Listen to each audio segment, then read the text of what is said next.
So Alex DeMarco is the founder and CEO of MoneyStack, which operates gamfin.org, which is an online financial education community for nonprofits, government agencies, and corporate clients across the U.S. And Alex learned very recently that MoneyStack is one of the companies selected to be part of Techstars Economic Mobility powered by SamVid Ventures' first cohort. Congratulations. This is really exciting news, and it's clear that investors see the positive work that comes from this concept of making financial counseling more accessible to individuals struggling with gambling addiction. I first encountered Alex on one of the many webinars I view where he introduced GamFin. And knowing that our gambling counselors receive really little to no financial training, nor is it the primary reason that they became counselors, GamFin can pair up treatment providers with financial counselors as a means to help individuals and their families regain their financial footing.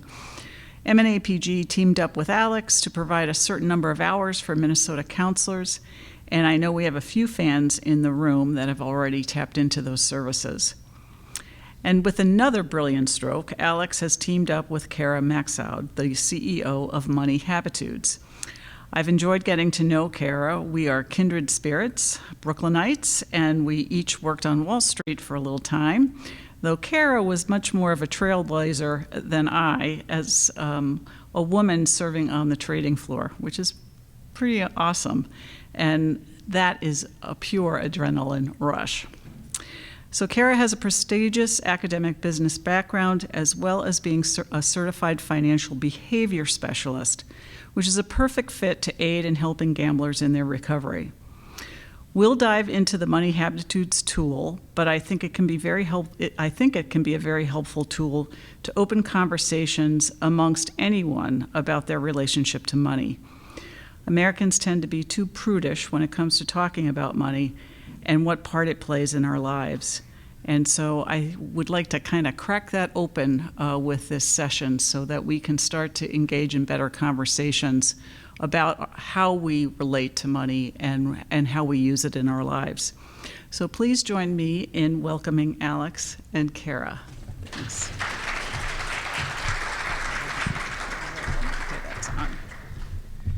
All right. Thank you, Susan. All right. Hello, everyone. Alex DeMarco, pleasure to be here. So I'm the founder and CEO of MoneyStack, and MoneyStack runs GamFin. A little bit about me. I was previously a director of engineering at the New York Times. This is my third startup. And what we do, our mission really, is to make financial counseling more accessible when people need it the most. This mission comes from my past when I was in financial distress, myself and my wife, and we were struggling, looking for help, and we couldn't find it. So we made progress on our own, but it took us a really long time, made a lot of mistakes along the way, got to a better place, and now I want to help other people find the help that they need on the financial side when they need it the most.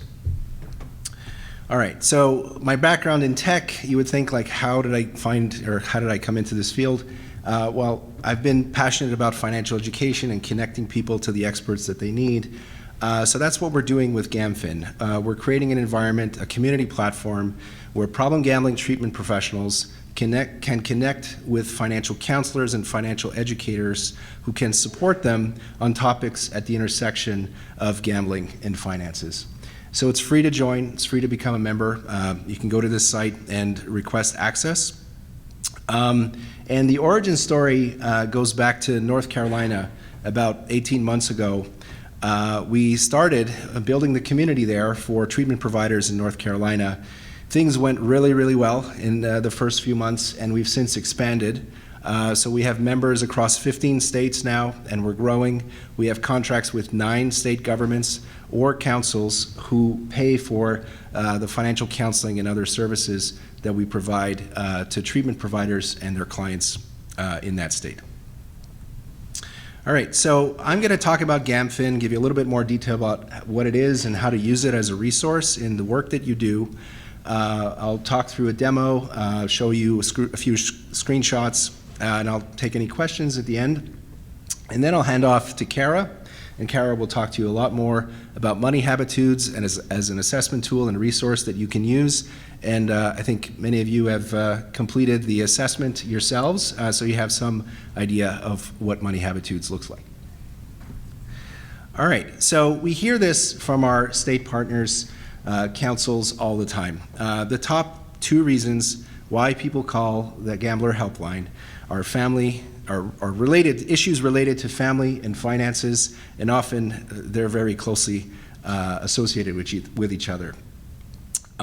So GamFin was created really to address this question. When financial issues come up in the clinical work that you do with your clients, how do you handle them? What resources do you direct them to? Who do you trust, and who can you connect them for a deep dive into their situation, and to come up with a plan that restores hope over some period of time, hope and transparency in their families to rebuild trust? Where do you go?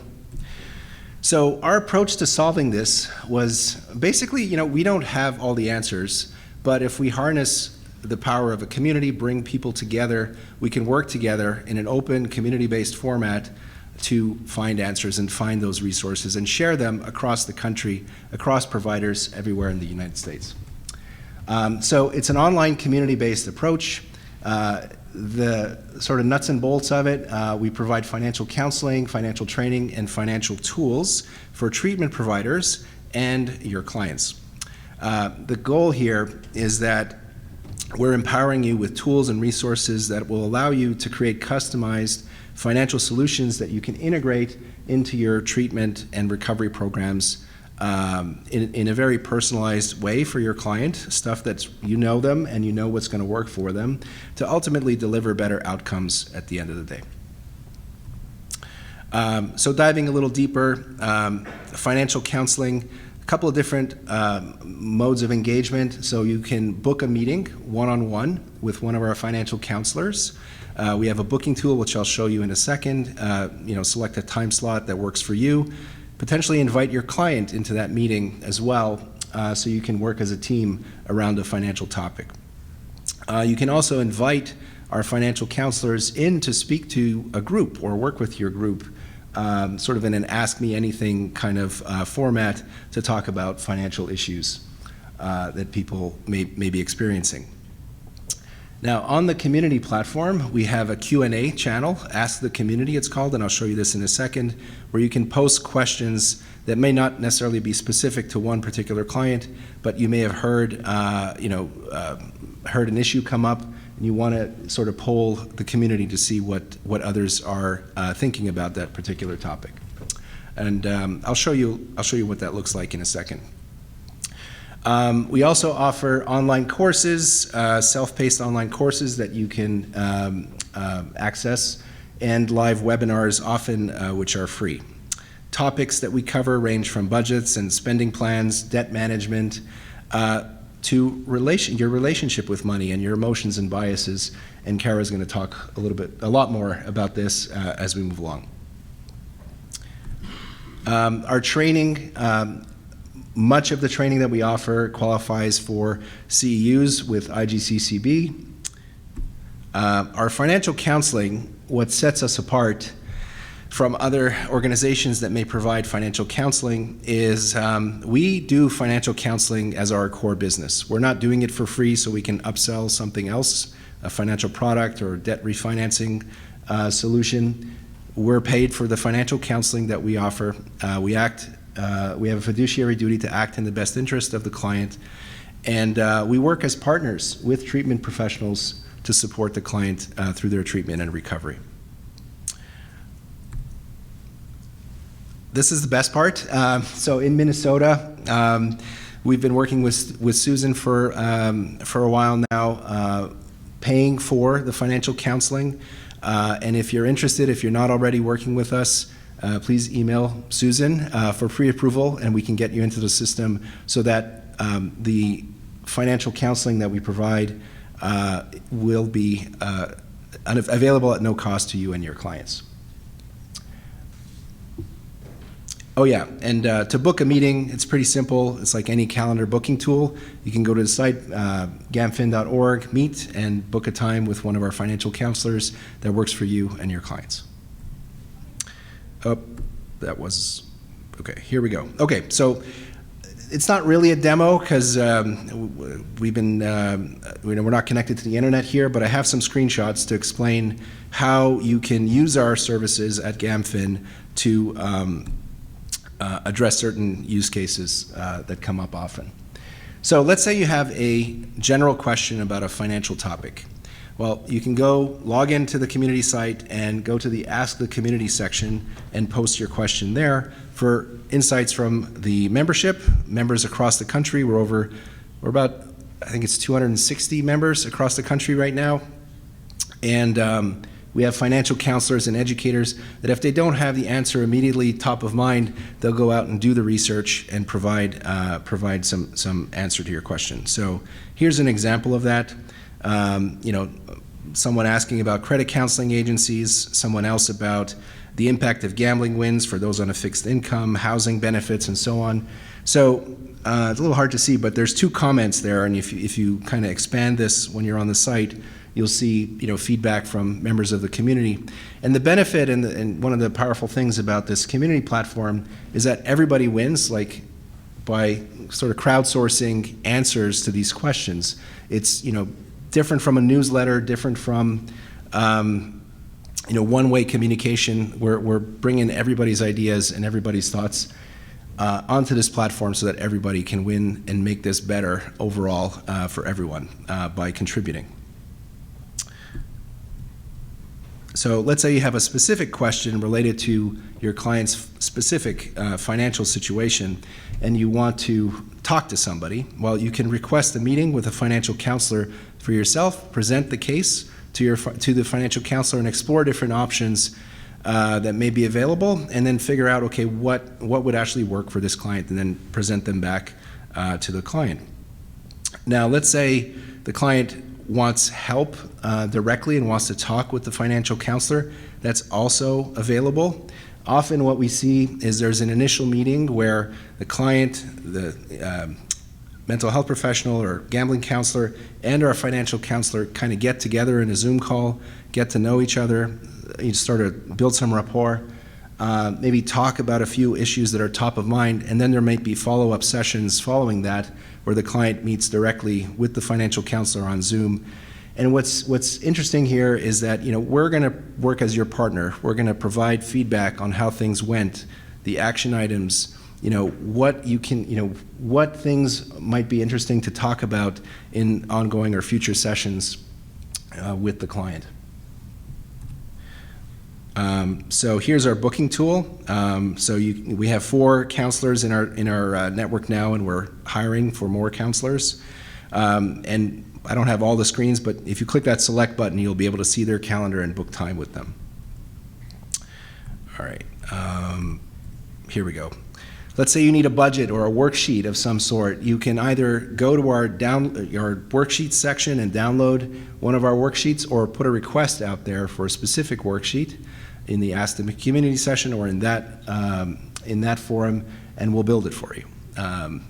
If you want to if you've already got something and you'd like some help with it, we can do that as well. Just email us and we can work with you on that. If you want a recommendation for a financial tool, this is a great place to post your question, the Ask the Community forum. And same thing, if you want to share an idea or get feedback on an opinion, you can ask the community there as well. So here's our worksheets forum, and we're building this up. We're adding worksheets. And the Ask the Community forum, I posted that screenshot a little bit earlier. So last 2 ones here. So let's say you want to learn about a topic, whether it be crypto, bankruptcy in Chapter 13. We're working on a couple other courses, one around taxes and W-2Gs and how to handle letters from the IRS. We're working on some more training this year Hopefully we'll get it done before the end of the year. So if you can sign up for one of our online courses or attend one of our live webinars. And like I said earlier, a lot of these trainings, and we'll tell you in the post, a lot of these trainings qualify for CEUs with IGCCB.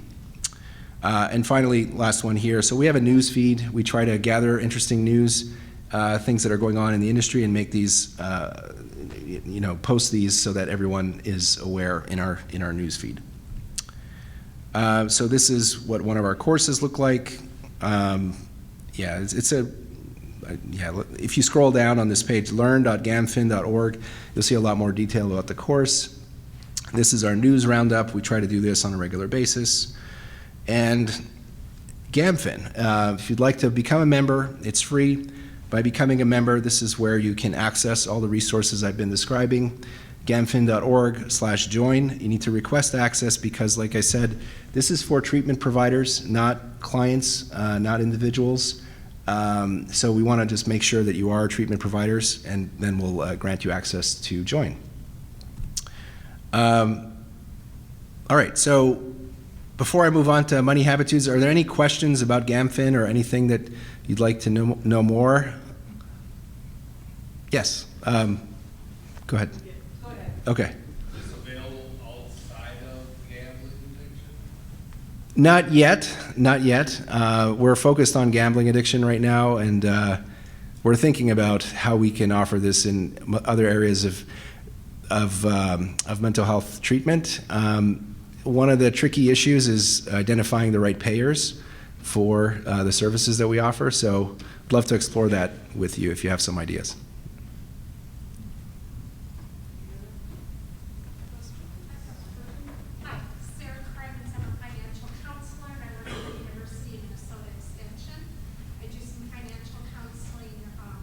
With Project Turnabout Vanguard in the Granite Falls area. Have you considered CEUs through the Association for Financial Counseling and Planning Education for their accredited financial counselors? So training financial counselors and offering CEUs on For the AFCs, the accredited financial counselors? So do your trainings provide CEUs? Our training is more oriented for problem gambling treatment providers. Which I am. Yeah. And we haven't really looked at providing training. We are exploring this. Providing training to financial professionals to create more awareness about problem gambling and how to identify signs that maybe somebody needs help. So we're looking at that, but no CEUs just yet. We haven't translated that into courses just yet. Great. And I'm curious about your education, how you pull that together.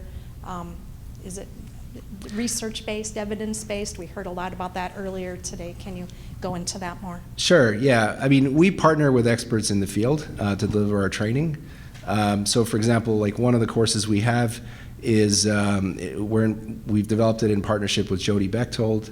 She describes how she uses certain techniques to talk about finances with her clients. That's the first half of the course. And then in the second half of the course, we have a sort of a mock financial counseling session with Jody and one of our financial counselors discussing a client case, coming up with action items, and then there's a second part 2 of that where they talk about what went well, what didn't, and then next steps from that. So it's, how can I say, like and the next courses that we're developing, again, are in partnership with experts in the field to deliver, content that's relevant, so not just financial education in the broad sense, but relevant for this field. Okay, all right, so I'm going to hand off to Cara at this moment. And just one note, Money Habitudes is available to GamFin members. If you'd like to use it with your clients, just email me, alex@moneystack.com. Thank you. All right, I'll hand over to you. Thank you, Alex. Hi, everybody. So I know it's the last session, and we've got a little bit of a light room, right? But we're going to make this enjoyable, and we're going to do a little bit of stuff on us and for our clients as well. So just by show of hands, how many of you did the assessment? Oh, I love that. And have the results in front of you. Great. So as you look at your results, what is your initial reaction to them, right? Is it, I identify with this, I see where this is coming from, or, hey, I never even realized that I was so motivated by fill in the blank. Security, giving, planning, anyone? Anybody shocked by their results? Huh, interesting. I will tell you with our clients sometimes, they would definitely say, no, that's not me. And then it says, well, then we go statement by statement. Maybe we can find out why this is you. So Money Habitudes is a quick assessment as you did it. It shouldn't have taken you no more than 10 minutes. It's 54 statements, and it measures the 6 habitude domains. And those have been researched around the 6 things that we most identify the underlying motivations of our money. And so how do we use this tool, right, with our clients is really what we're going to look at. And if we listen to all the sessions today, the biggest thing that came out for me is it's not a one-size-fits-all, right? The gambling is the end result of what somebody's doing, but the underlying motivation of what got them there in the first place, and then add on which type of gambling they're doing, right? There's variables that go on and on. So habits and behaviors are going to play into this so much, because different people are going to be attracted to different types of gambling, and they're seeking different results, right? Their motivation of why they're doing it. So this tool is really to help you all be in that room quickly, identify kind of where the client is coming from, so you can build that trust quickly and start to move with them in the direction that they're going in. So we're gonna look at some of the different habitudes and give out some different suggestions around, how to work with each of them. This is kind of the agenda, although I know we're gonna be short on time and I don't wanna hold anybody here, so I'm gonna move quickly, but I'd rather do less and you guys can join me in another virtual Zoom and we can do more. So just so you know, Money Habitudes has been around since 2003. This is everyone that uses us. It has been administered more than 3 million times amongst various industries. So it's a tool that a lot of anybody, financial counseling, health counselors, anybody in the area, financial planners, wealth managers, credit unions, debt counselors, like to use our tool. Here's the research. If you guys, I'm happy to share the link. In 2015 was our last formal research study that was done against Chromebox Alpha, just to measure the validity of all the statements and make sure they're being measured underneath each of the domains. We do have new research coming out in the fall through South Dakota and North Dakota State University. So what's a habitude? Most people think we made up the word. We didn't. It's a dictionary term. It means your combination of your automatic reaction, your habit, and your attitude, your thought or feeling. So as you know, working with people who are, gamblers, there's going to be that automatic reaction, I just won, I can win more, and that automatic feeling, that felt good, I want to feel that again. Right? How do we create that habitude? And then where do these things come from? So in Minnesota itself, as I've just learned, right, there is a big tribal community. So oftentimes, the American Psychological Association says by the age of 7, kids already have an idea around what's happening with money, what a currency means. So if you've been witnessing this since your childhood, you don't think there's anything wrong with it. Right? If in your family, this is part of your culture, you've been talking about going to the casino before your 18th birthday to celebrate your 18th birthday, right? This is a rite of passage. So understanding the social, the cultural, wherever the family unit has kind of portrayed this behavior. We heard Dr. Fong talk earlier about oftentimes when they realize there's a gambler within the family and everyone else does something to cover it up, right? So this assessment tool will allow that person to start talking about it, and not in a pinpointing, my family does this or that. You as the counselor, once you're trained to use the tool, will really be able to ask some questions without feeling like you're probing. So what's going on with the brain? And we're not going to go too far into this, but we do have 3 parts of our brain, right? We have the logical, the reasoning. We've got the, limbic system that measures our rewards and kind of rationalized choices. Then we've got that lizard brain, right? That survival, that fight or flight, that I'm just going for beelining for what I'm looking for. And so I think we can all agree, right? Oftentimes, especially when gamblers are in that moment, they are in that lizard brain, and they probably stay there quite often, even after they may have left some moment of leaving the casino or sports gaming or any other version that they're doing. But what's really the problem with our brains? For one logical message, we get 5 emotional messages. We get 5 messages around what feels good, what feels nice. And what I often talk about is a habit loop, right? Of those of you familiar with it, you get a cue, you go through a routine, and then you receive some reward. And so, as with any addiction, we have to get people to, when the cue comes up, that they go through a different routine. And so that emotion, we have to train those emotional messages not to get us back into that same loop. So now you've got your assessment in front of you. Here is a basic of what each of the Habitude domains covers, right? We've got security. That's governing really that you use money in your life to feel safe and secure. And so as I say these things, I'd really like you to think about from your perspective of what your assessment tool says. And most likely you might be thinking, well, if my client was in the room, theirs might look very different. Well, newsflash, it may not, because they may be gambling, right, to generate that money, to have some sense of security. And really being aware of how people each interpret their domain, their habitudes, is really going to give you the inclination of where they're coming from. So for planning, you're there to plan something. You're achieving your goal. Now, the biggest asterisk I always say with planning, just because you have a plan doesn't mean it's a good one, right? So I've spent a good amount of time with gamblers in my life, and they tell me how they're going to do it and how they're going to win. And I think, whoa, like there's no stopping them, right? Because they have their plan. And when they have their plan, they've thought it all out. They've thought through all the risks. But that moment of they haven't factored in what the downside looks like or what could go wrong.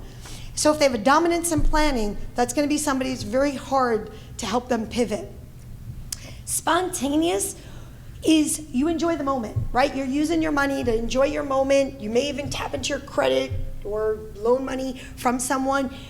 The thing is, in most places, when we see a dominance in spontaneity, as our researchers have told us, that's usually the place where we see indulgent behaviors. But what we do see in addiction spaces is because people are, they've managed, especially if they're like living in a situation where they're managing, a functioning alcoholic or someone who's gambling and maybe they have enough money, they haven't actually hit rock bottom yet. Spontaneous may not always show up. Dr. Fang talked about a young boy who was running his family's Chinese food restaurant. Does anybody remember that? He talked about that in his speech. Well, he talked about that then that boy goes out to the casino and plays all night long. I would expect that if I ran his analysis, I would see a dominance in planning and a dominance in spontaneity. He's planning for his spontaneity. He runs that restaurant tight. He's got those orders out, no problem. So just because, and we make those associations, right? We think, as Brian and Jeff were talking about, we use words, degenerate associations, but recognize that habits and behaviors can be used for good or bad. So I'd love you all to just turn 1 second to your dominant habitude in your report and look down the column of advantages and challenges. Because that's gonna be where you're gonna decide, is it an advantage to you or is it a challenge to you? Is that dominant habitude working for you or is it working against you? And so that's really what we want to tap when we work with our clients. So as we move on, status, money helps you create a positive image. There's the guy in the right, we talked about him earlier, the guy that goes to the casino, life of the party, he's having a good time, he's gonna make those big bets, he likes the attention. Or we've got the person who's gambling so he can have the big win, so he can buy the Mercedes, so he can make his friends and family feel proud of him, right? So again, we wanna understand those motivations. Giving, which comes right under status, people are always like, these have to be the opposite. They're actually more similar than we think. Giving, we always say the true joy of giving is that it really makes you feel good when you give. You're not looking for anything in return. So we do see people that enable other people when they're super dominant in giving because they won't say no to anybody. They just want to make someone else happy. And so recognizing where you fit if you're in a gambler's life, where you fit, what are you doing? Are you enabling them? Again, Dr. Fong talked about that in his research about the wife who, if she needs money, is she not saying anything to the father? Remember, and I don't know if those of you have read the book by Smith Acuna, Family Systems Theory, a very quick read, but basically it goes through how a family structure is set up, and there's hierarchies, and there's boundaries, and there's unwritten rules. And especially in our cultural families, when you have that level of, structure, it takes a lot to break those boundaries. And us as counselors, we don't always have the knowledge of that culture. Right? We're trained in what we do, which is the counseling, but we're not trained in somebody's culture. So again, this tool may allow you to start to have that conversation with the client, let them be the expert in their life because they know what their culture is, they know what their routines are. And then carefree. Money is not a priority. Carefree is the only habitude that we say is not inherently, like you were never born carefree. I use my favorite example, put 2 infants in a room, put 50 toys on the floor, and without fail, both children would want the same toy at the same time. Nobody's born carefree, right? What carefree is developed, and oftentimes what we see, it's developed because you either feel like you have no control, you feel like there's nothing you can do, you feel like you've given up because of some other reason. It could come from a financial trauma, a major financial inflection point. So when we see someone dominant and carefree, we're not working on a budget that day, we're not working on some major thing, we're gonna ask, hey, what's going on? Like, why don't we care? What's happening? And so we'll talk about in a minute kind of some combination habitudes that you may see together that'll really be, ones that are red flags, so to speak. But before I move on, any comments, any thoughts, now they're reading their assessment and they're like, I need to ask this question now. No, we're good? Okay. So again, we pair the habitudes together because they do really fall together. Planning and security, people always say to me, they're the same.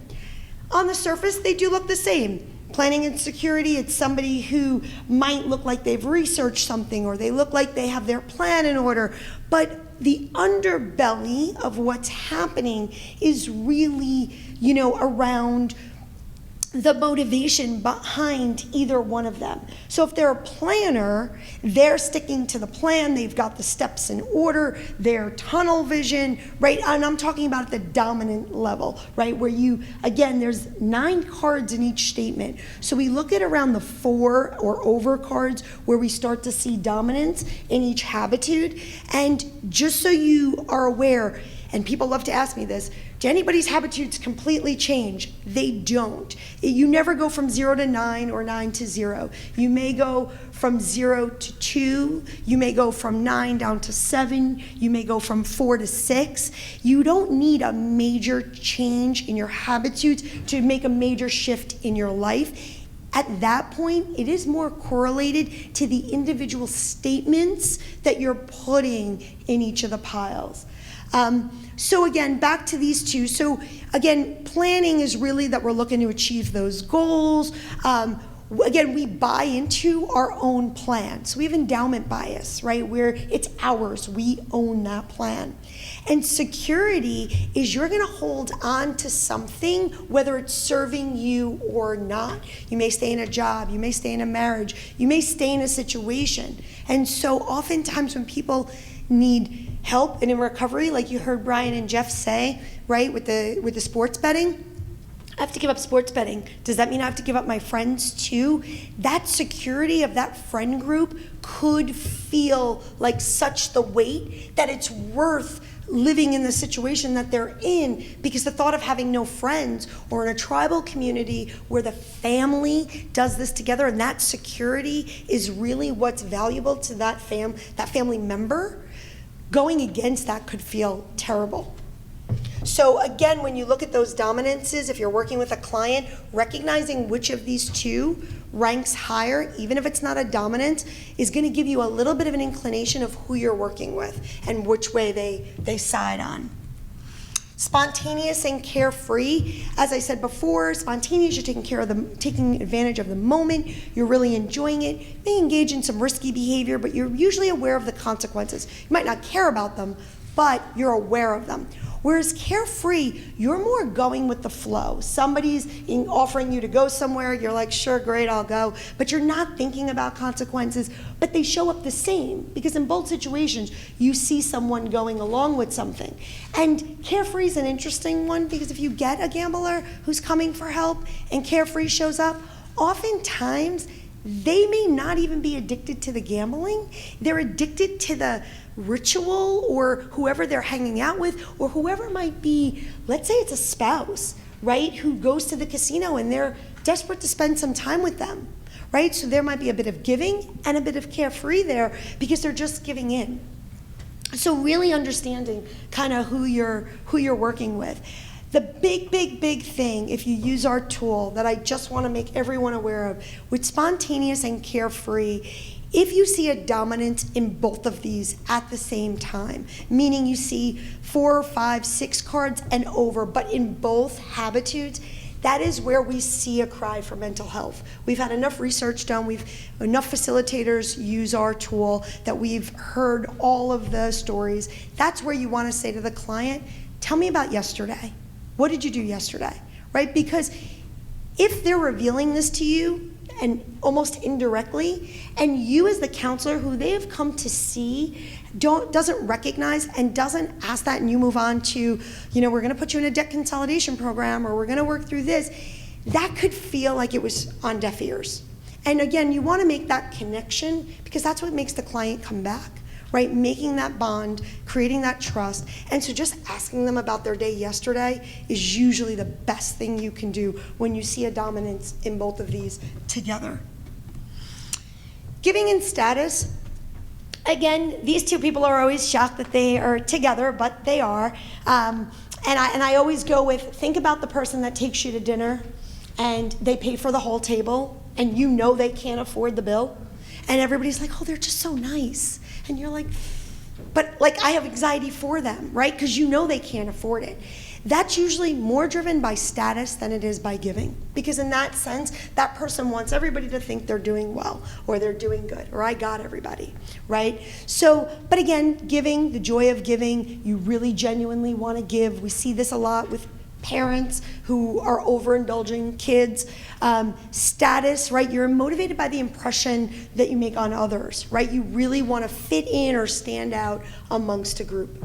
So again, this is a quick training. If you ever want to do a lengthier one, we go down the barrel of all the different habitudes, but these just give you the basics.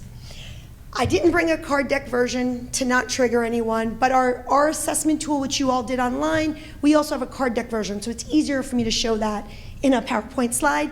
But you did go through, right? You can put it in that's me, sometimes me, not me.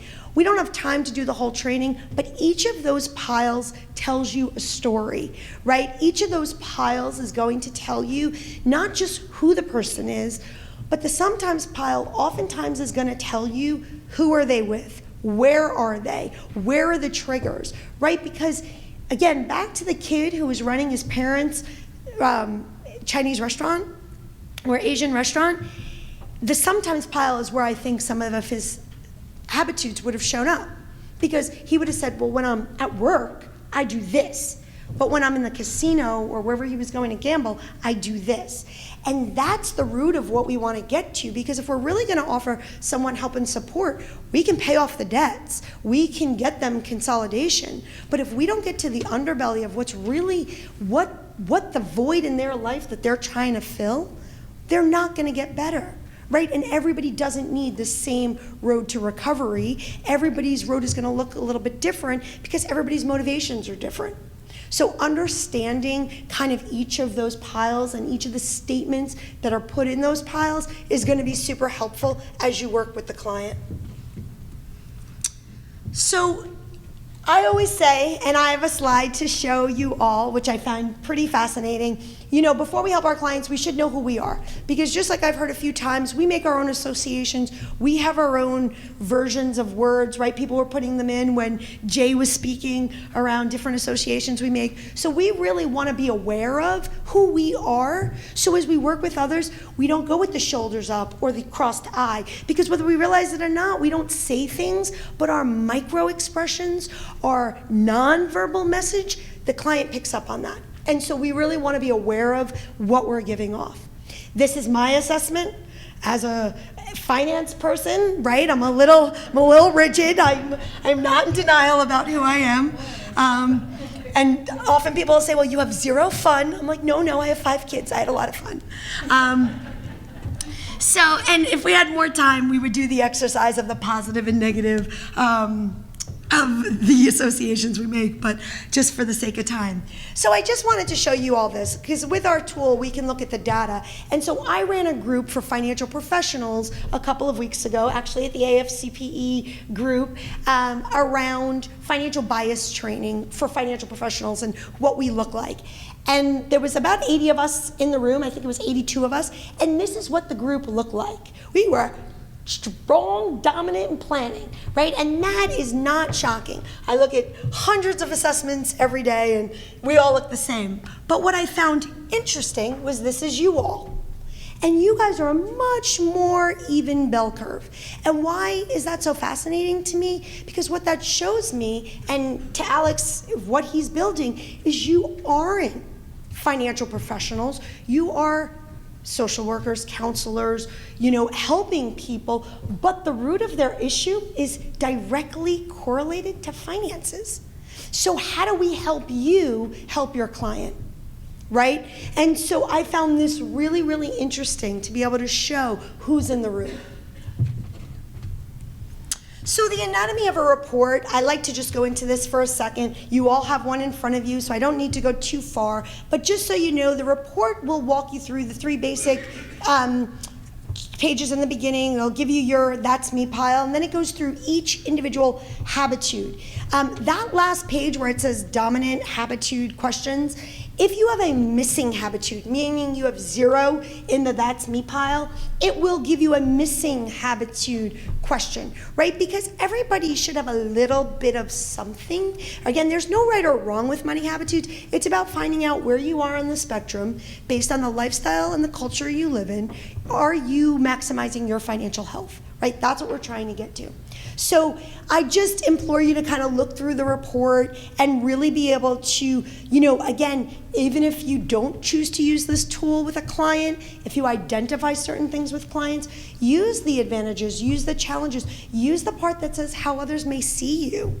Because oftentimes it's the perception of another that may mean so much to the person that that's really what they're chasing. And so we want to know that so we can help the client best as we get them through recovery and treatment. So you all didn't have access to it because you took the assessment on Alex's administrator account. If you were to have your own administrator account, I always let people know so that you get the client report and your client gets the client report. The professional report is one of our features in the administrator account, which gives you every single individual statement that your client has responded to, or if you did your own, what you responded to. And the beauty of that is as I mentioned before, an individual statement, I always love to use the example of H2O, right? H2O, we've got water. We had one molecule of oxygen, we have a completely different substance, right? H2O2 is peroxide. So we want to know where that one or two statements are coming from, because that's going to give us the inclination of maybe where the motivations are, how to help this client maybe move forward. There's certain statements, I'm sure as you did them, you read them and you were like, oh, right, I see how this could be associated to this or that. And so, again, that's gonna really help you pinpoint or even boil down. If you don't have a long session with a client, you might just wanna ask them about one statement. Hey, tell me a story. Why did you put this in this pile? Or tell me a story. Why did you say sometimes? Because just that alone, that connection, that conversation that you're gonna start is probably gonna give you a lot of information.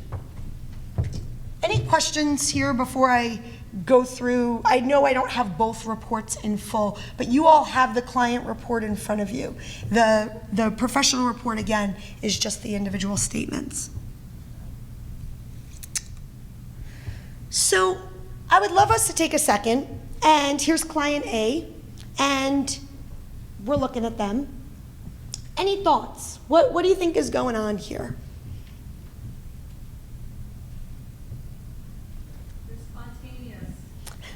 Very, very spontaneous.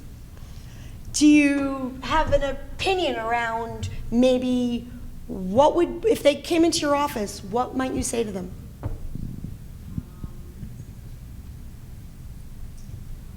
Jump in front of them, spontaneous. Introduce myself.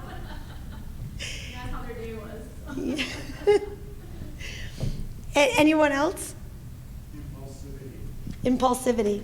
Absolutely. So, of course, when we see someone who's got this level of spontaneity, we might want to start with things about, tell me about your relationship. If they have a family, if they have parents, siblings, because spontaneity, impulsivity, often are people that are going in, right? They're looking for that adrenaline. They're looking for that high. I was actually shocked that I wasn't more on the scale, because I am an adrenaline junkie. I always say I should have been a firefighter. If they just made me like 5'5", I would have tried at least. But that wasn't in the cards. But really, so there's certain habitudes that we do see correlated to certain job roles that fit the person, right? So oftentimes, if you saw this assessment, would your automatic reaction be, oh, this is good, or oh, this is bad? You'd be concerned. And that's a great way to go about it, right? Because I have to be honest with you, and it's taken me a lot of bias training. I look at this, I was like, right? Because that looks like a problem to me.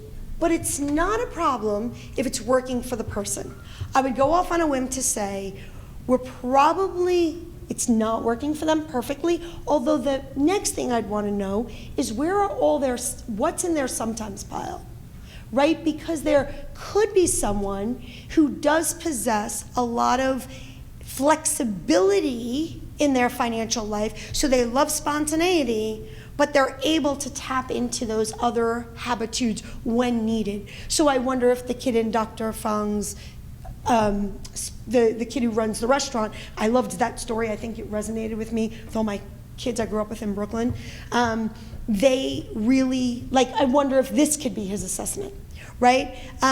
What I find interesting more here is look at how high the carefree is going. So it looks to me like what's happening is he or she is starting to kind of give up hope, right?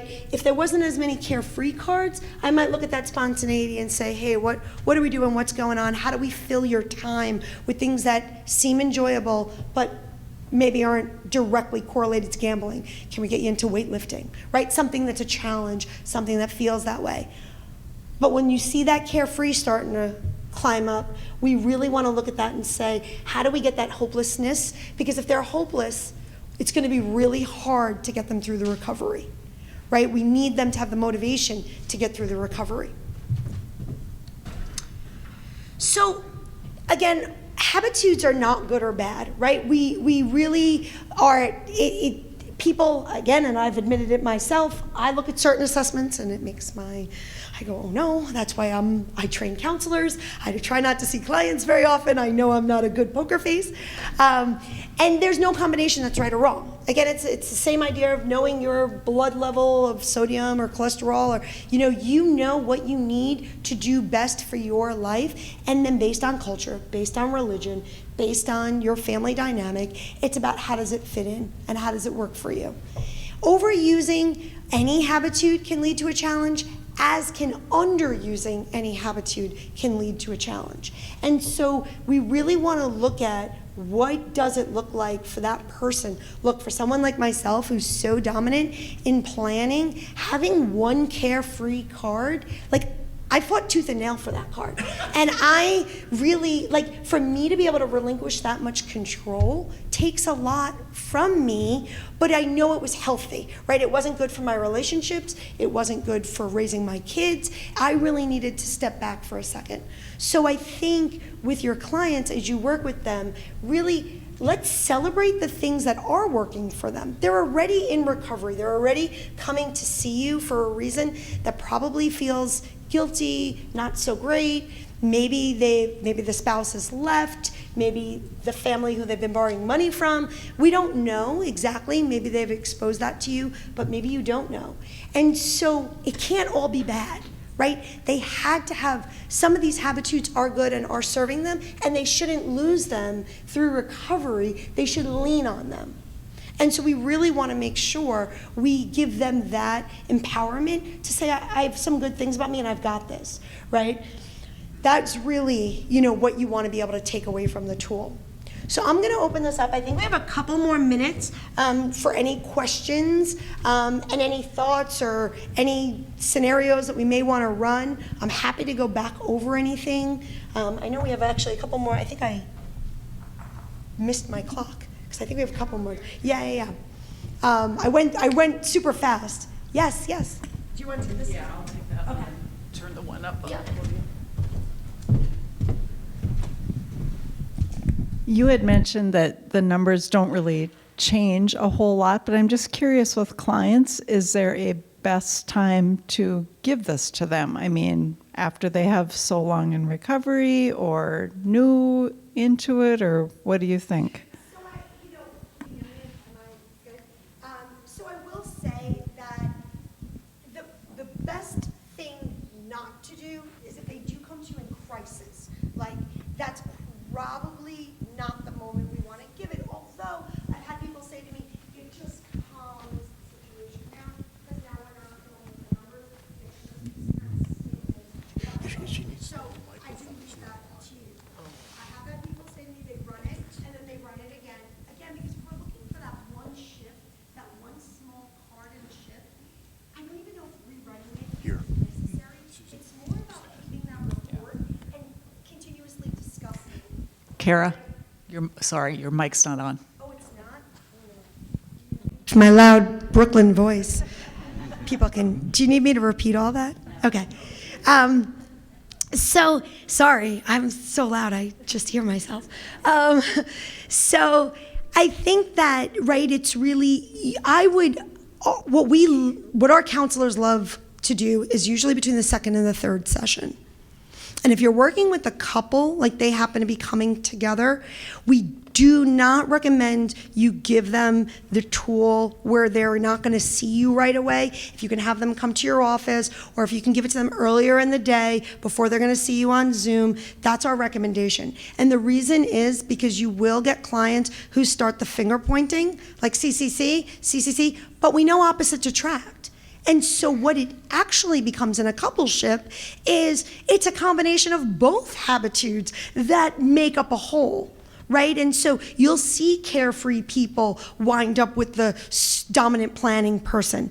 Now, we could go down the barrel of financial abuse and financial infidelity and financial enmeshment and all the things that can happen between a dominant planning and a dominant carefree, but just as you're using the tool, just know that your best bet is, if it's a couple, to try to see them quickly after you've done, enough time for you to look at it, but not enough time for them to come into your office pointing fingers. And between the second and third session would probably be the best. Hi. Okay, truth in advertising. I'm a researcher. Yes. And what that means is when I see something like this, the first thing I automatically start critiquing the instrument. Wonderful. Yeah.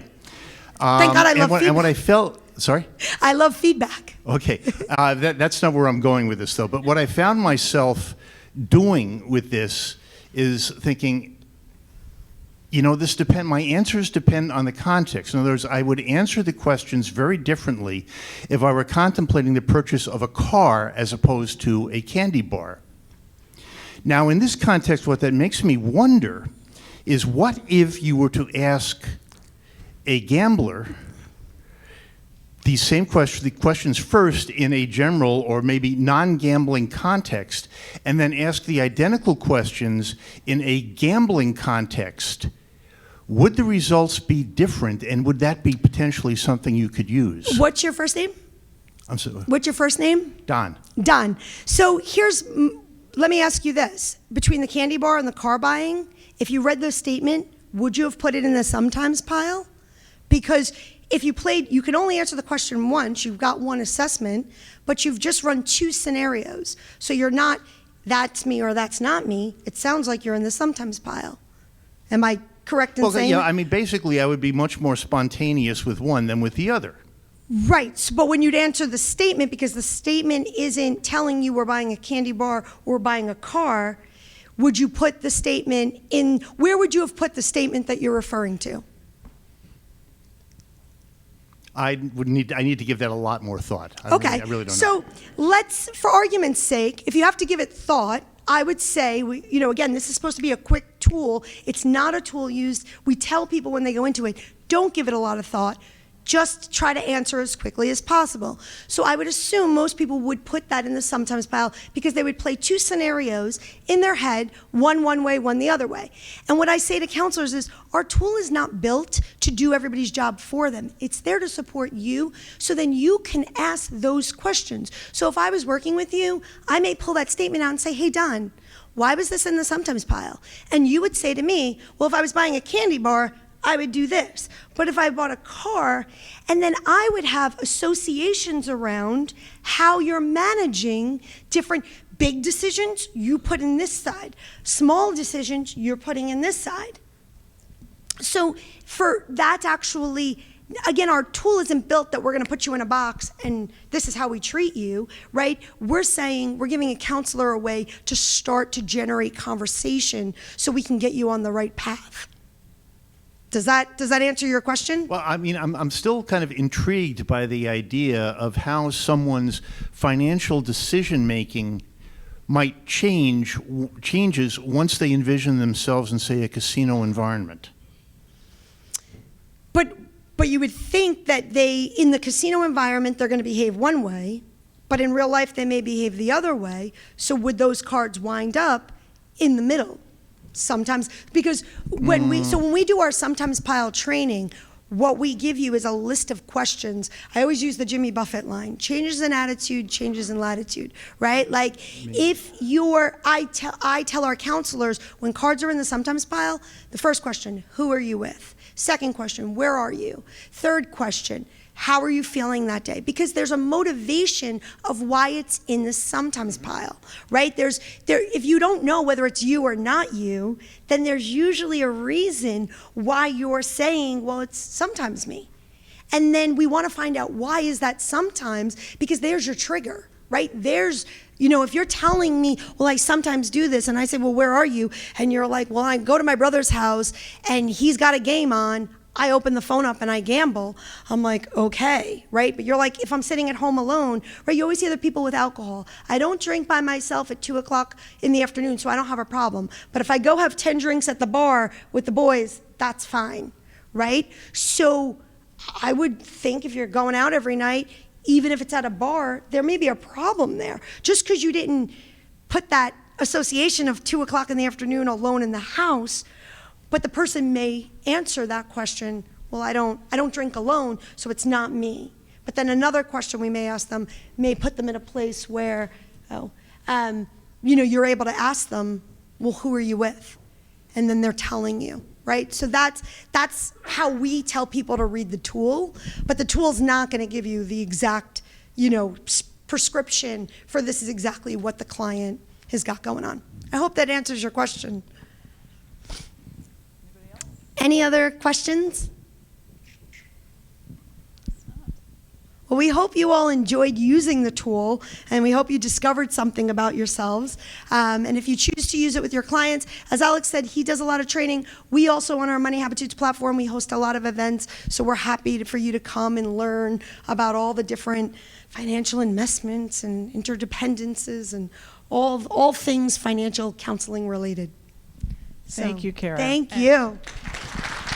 Thank you, Alex. I think, it's just good to be exposed to different ways of looking at these issues. And this may not be a tool for everybody to use, but we wanted to make sure that you were aware of it and that it's a way in which we can start the conversation about money.